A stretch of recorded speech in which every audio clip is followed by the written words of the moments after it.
तो दोस्तों मैं इस समय ग्राम पंचायत जलालाबाद के छोटा मेना के अंतर्गत चौहान बस्ती में मैं आया हूँ। देखिए पुलिस की एक गाड़ी खड़ी है।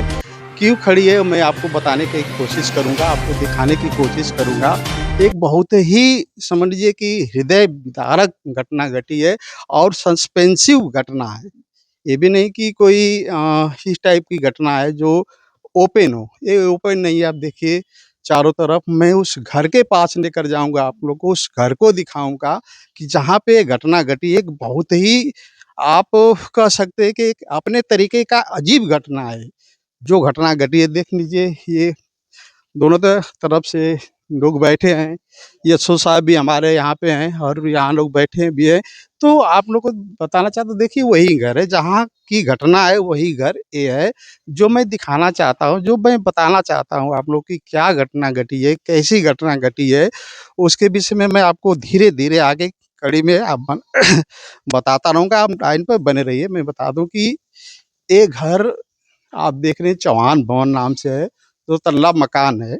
बताया जाता है कि इस घर के अंदर एक लड़की की मौत हो गई और एक लड़का चाचा भतीजी थी लोग, यानी कि भतीजी की मौत हो गई है और जो चाचा है वो समझिए कि जीवित और मृत दोनों की बीच में ट्रॉमा सेंटर बनारस में है। तो इस समय देवरीबारी गाँव में हम लोग हैं। तो यही घटना है कि कैसे मौत हुई, क्या हुआ होगा, कैसे हुआ होगा? बताते हैं लोग कि इनकी दादी भी वहाँ यहाँ पे थी। तो हमें तो कोई नहीं दिखाई दे रहा है, कोई बताने के लिए तैयार भी नहीं हो रहा है कि है क्या मामला। पुलिस के लोग लगे हैं, जाँच टीम लगाई जाएगी। पुलिस अपने तरफ से जाँच भी करेगी, आखिर मौत का कारण क्या था? क्योंकि यहाँ पे जितने भी लोग हैं, जिनसे भी मैंने पूछने की कोशिश किया, सभी लोग बताने से इनकार किए कि कैसे मौत हुई दोनों लोग की। हाँ, बता रहा हूँ कि जो लड़का है चाचा भतीजी थे, भतीजी की मौत हो गई है, सो पोस्टमार्टम हाउस चली गई है, लेकिन चाचा ज़िंदगी और मौत के बीच में ट्रॉमा सेंटर में भर्ती है।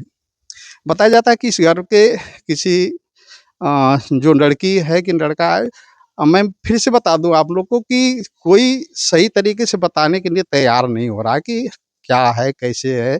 अब बताने की मुँह नहीं खोल रहे हैं लोग। तो बताते हैं कि किसी व्यक्ति का ऑपरेशन हुआ है मऊ में, वहाँ परिवार के लोग गए थे।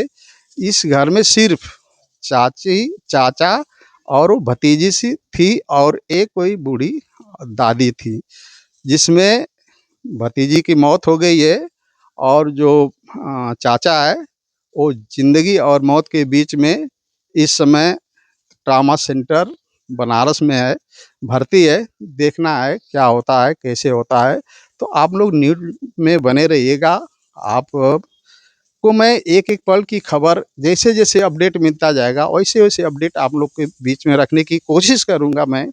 मैं पूरा ग्राउंड ज़ीरो पे हूँ। मैं अब जब तक जाऊँगा नहीं तब तक पूरा क्लियर नहीं कर लूँगा आप लोगों कि आखिर घटना का कारण क्या था? कैसे घटना घटी? घटना का वजह क्या था? घटना ही नहीं, उसकी वजह भी जानने की कोशिश करूँगा और मैं बताऊँगा भी पूरा कि वजह क्या थी? क्यों हत्या हुई? कौन मारा? कैसे मारा? कौन मरा? कैसे मरा? मैं सारा ओपन करके यहाँ से जाऊँगा। तब तक आप लोग लाइन पर बने रहिए। तो मैं पटना में आप आए हैं, यहाँ पे एक लड़की की मौत हो गई है, एक और जीवन और मौत के बीच में जी रहा है। तो क्या इस विषय में कुछ इनपुट आपको मिला है कि नहीं मिला? अभी तो ये जानकारी प्राप्त हुई है, देवरीबारी गाँव है ये। और यहाँ पे लड़की है मधु, 20-22 साल उम्र है, जिसकी जो है उसके पिता के मौसी का लड़का जिसका नाम सुनील है, जिसने उसकी गर्दन काट दी और स्वयं भी अपनी गर्दन काट ली है, जिसमें मधु की मृत्यु हो गई है और सुनील का इलाज ट्रॉमा सेंटर बनारस बीएचयू चल रहा है। इस संबंध में जाँच की जा रही है। अभी तक जो तथ्य प्राप्त हुए हैं, इसमें कि इसके द्वारा बताया गया है कि इसमें कोई ज़िम्मेदार नहीं है, इसने स्वयं ही उसका गला काटा है और खुद का भी मतलब सुसाइड करने का प्रयास किया है। तो क्या सर कोई सुसाइड नोट्स शायद मिला है उसमें कुछ? इस संबंध में जो है जाँच की जा रही है। अभी तक तो ऐसा तथ्य प्रकाश में नहीं आया है। जैसे ही इस प्रकार के तथ्य प्रकाश में आएँगे, अग्रिम कार्रवाई की जाएगी। Thank you sir. इसको ज़रा हमको व्हाट्सएप